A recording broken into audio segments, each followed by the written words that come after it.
Hi, Mom. Okay. So let's see here.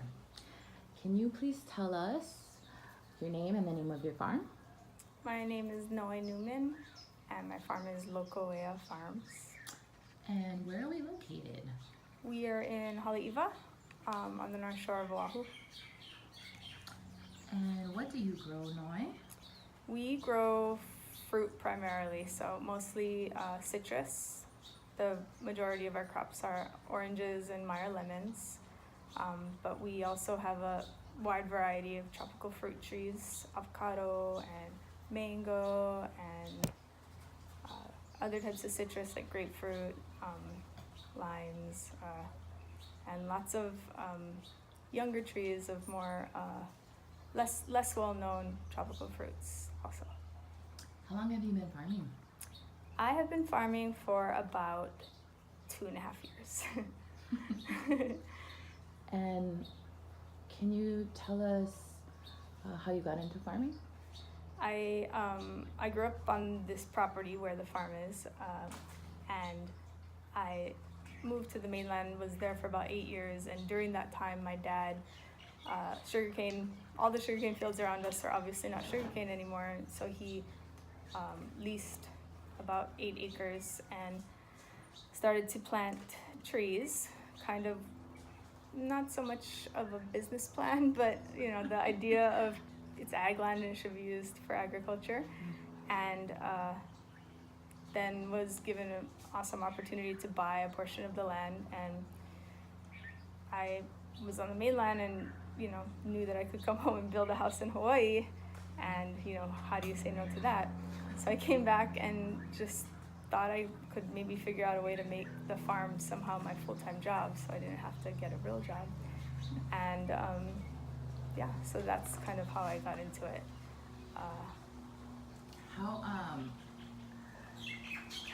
So what is I've been asking everyone, what is your connection to Hawaii? How did you get here and why did you stay? I know you already kind of touched base on those things, but as far as farming, did you grow up farming your whole life? I didn't grow up farming, but I grew up on the North Shore. We moved here when I was 8. Before that, we lived in Wailua. My mom's always been into orchids. My dad's been into all kinds of, they're just the kind of people who are interested in everything and like to grow things, have green thumbs. So I've always been kind of exposed to it. I have an uncle on the Big Island who grows coffee and mac nuts. But we actually, it's kind of a sidetrack, but my mom, her family, she's the 5th generation, I'm 6th generation that came here to work in the plantations, years and years ago from the Azores in Portugal. And we recently visited there as a family to sort of kind of just see where we came from. Mm-hmm. And it's such a cool place. They have so many small, diversified family farms there. And part of the reason that so many people from Hawaii, most of the Portuguese from that are in Hawaii that have been here for a long time are from the Azores, not mainland Portugal, because the king went over there and actually paid for people to come here to work in the plantations because they needed people and they had a reputation of being really good farmers. So I learned that just this last spring, and that gave me a little bit of pride, It's in my blood. I get so much shit for being Portuguese all my life, and then now I finally have a reason to be proud of it, Totally. No, totally. That's great. I mean, one, I think that agriculture has been a really important part of a lot of family lineage here in Hawaii. It's from so many different cultures and backgrounds, and I feel like that's really important for us to know and to share. I feel like it makes Hawaii very unique in the way that everyone has some type of agricultural lineage. Yeah, because unless you just recently moved here, your family came here to work on the plantation. Mm-hmm. So we all kind of have that in common, which is kind of cool. It's very cool. How come Go Farm? How did you start getting into Go Farm? I was just I moved here and I was like, okay, I'm gonna do this farm. How do we do that? So I was looking online and I looked into, there's like the Master Gardener program and different things, and then I just sort of happened to find the Go Farm website and I was like, perfect, this is what I need. It's like 1 year crash course. I'll know everything I need to know about farming. And that's pretty much what it was. It was great. It was really, even though it focused on the vegetables more, it's really such a broad program that is, things like the soil science and fertilizing and pest control and like integrated agriculture. All of that stuff is stuff I use like every single day. Plus, having all the people that I met through Go Farm is like so valuable. For example, like FarmLink, Rob and FarmLink. FarmLink is the majority of my sales. If there wasn't such a thing, then I don't even know what I would do. I mean, maybe I would still be going farmers market, but it's the worst. So I'm so glad that I don't have to. Yes, farmers market is definitely diligence. Yeah, and again, it has to fit. Some people, they do the circuit, they're great at it.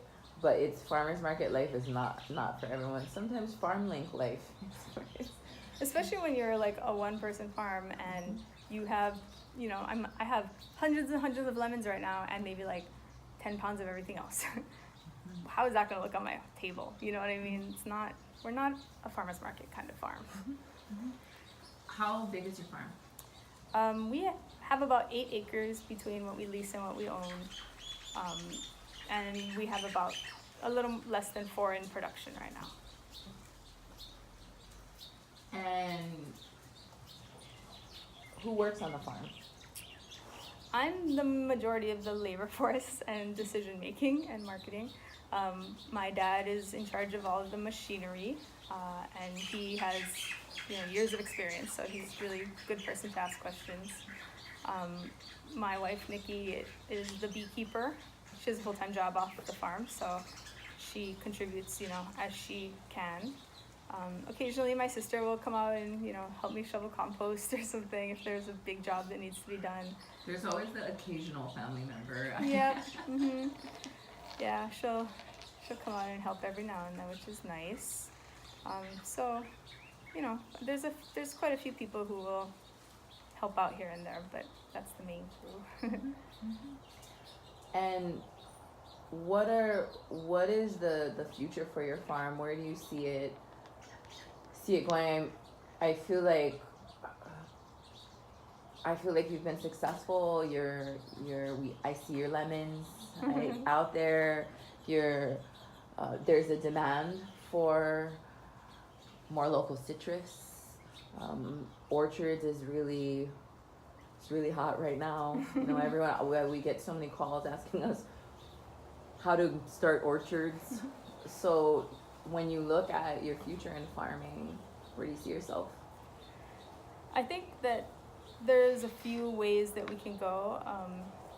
I would love to be, the primary citrus farm in Hawaii. I don't think that, since Ka'u Gold oranges stopped producing, there's not really a big commercial citrus farm. So that's sort of, maybe a sort of long-term goal. But also another area we're working on expanding is the agritourism side. So we want to set up a farm stand down on the road for, city people to come down to the beach and then tourists and so on. And opening up, we're building our home, so opening up part of that for farm stays and things like that. We do farm tours now. We just started that in the last couple of months through Airbnb experiences, and it's kind of embarrassing how much money you can make doing that kind of thing, considering how much you make selling oranges. So I always tell my farm tours that if I could make enough money to live in Hawaii on selling oranges and lemons alone, awesome, but it's expensive here. So you have to diversify. You have to have various income streams. That's kind of the goal. Definitely. And what do you feel are your main motivations for farming? Why do you farm? I farm because I have the opportunity to farm. I mean, I know a lot of beginning farmers, and I know how lucky I am to be in this situation where my dad, you know, made lots of smart decisions about the land around our property, and started planting trees, you know, because the best time to plant a tree is yesterday kind of thing. And somebody had to take advantage of it. Plus, I love working outside. I love that I don't have to go to the gym. I love being able to live here, and if someone wasn't using this ag land properly, then it would be houses, just like all the ag land, you know, kind of surrounding us that's breaking up into smaller parcels, and people are building homes, and it's weird. So I think in order to have this lifestyle and live in this beautiful place, I have to work really hard to have a farm. So that's kind of the reason. That's great. Greatest opportunity in agriculture that you see? What do you mean? Like, do you see any, you know, if somebody was wanting to get into agriculture, what kind of, why would they do that?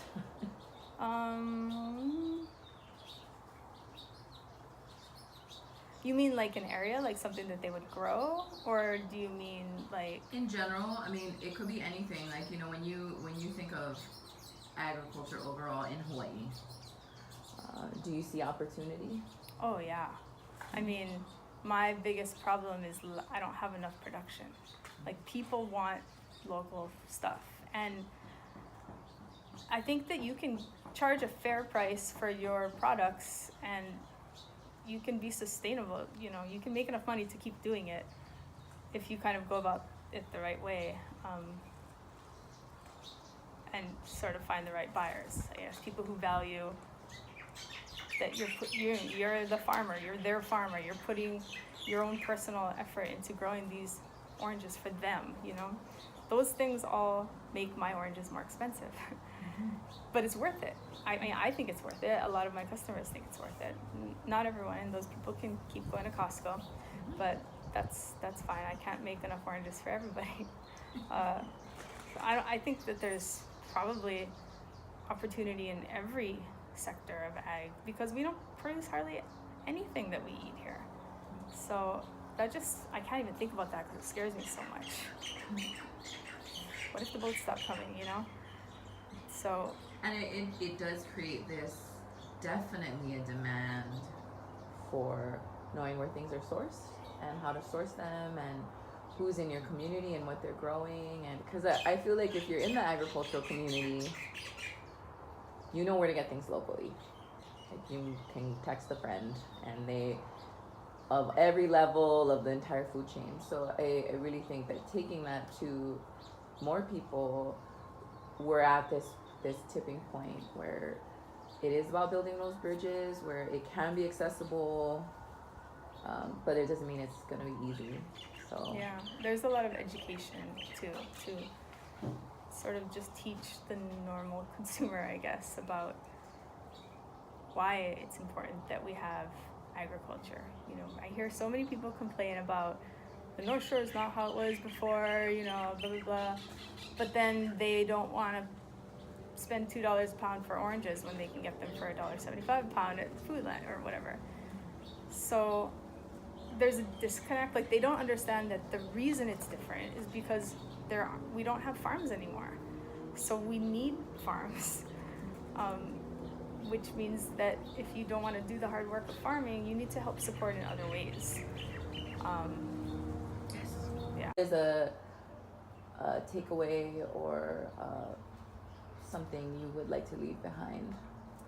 Well, one thing that I think about a lot, sometimes I see other farms that are like maybe growing the same thing as me, and my initial reaction is like, oh, they're gonna be my competitor. But then I think about it more, and I'm like, no, there's no need for any competition, because there's such a high demand and such a huge market that's untapped. We have to work together to do things like educate the consumer about local produce, and you know, we have to kind of join forces rather than look at each other as competitors. whether we grow the same thing or different things, it really doesn't matter, because we all compete against Amazon or like, I don't know, Times or Safeway or whatever, Costco. Those are our competitors, not other small local farms. I don't know if that's a takeaway, but that's one thing I think about a lot. That's good. Okay. Yeah, no, thank you, Noe,